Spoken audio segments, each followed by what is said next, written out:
Je suis Sonic, une petite boule bleue dotée d'une super énergie. En mode beau gosse.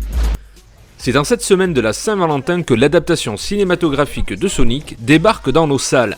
Quel beau cadeau pour les amoureux de l'hérisson bleu de Maître Sega. Ou pas.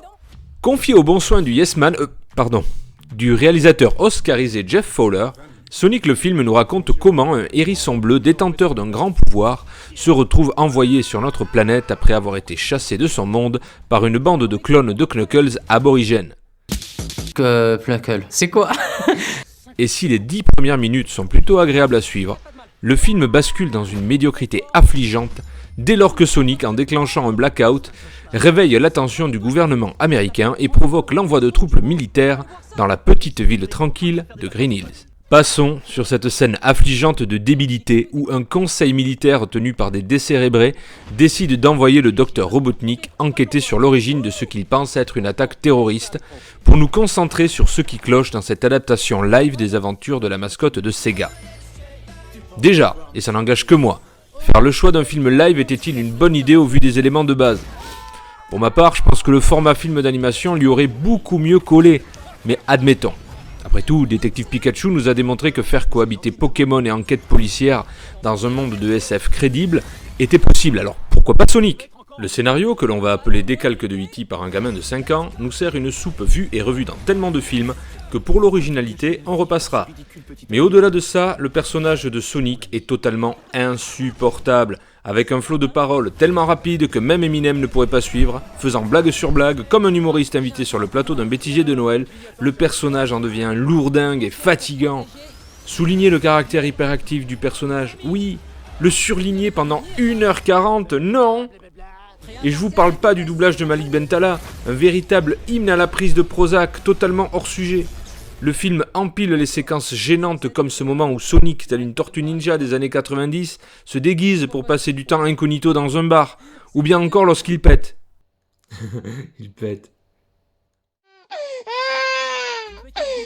Bon, même si le scénario est pas terrible, ils ont dû mettre le paquet sur les scènes d'action avec des séquences de dingue, non ? Alors oui, mais non en fait. Il y a bien 3-4 séquences qui accélèrent le rythme, mais celles-ci sont tellement téléphonées qu'on les suit sans excitation, sûrement à cause de cette nouvelle manie des studios, d'user et d'abuser de ces séquences de slow motion censées dramatiser l'action et styliser une action rapide. Vous savez, comme les fameuses séquences de Quicksilver dans les films X-Men de Bryan Singer. Bien là, il y en a carrément 2, mais n'est pas Bryan Singer qui veut. Et heureusement, au vu du personnage. Ici, ce ne sont que des arrêts sur image sur lesquels s'est greffée la CGI de Sonic, et non des séquences vidéo animées à différentes vitesses superposées comme dans X-Men. Le résultat est cheap au possible.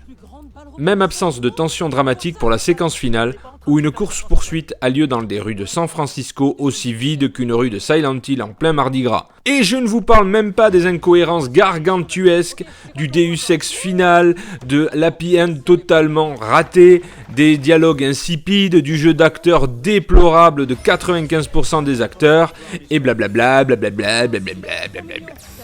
Jim Carrey ? Mouais. Une petite cerise sur un donut avarié.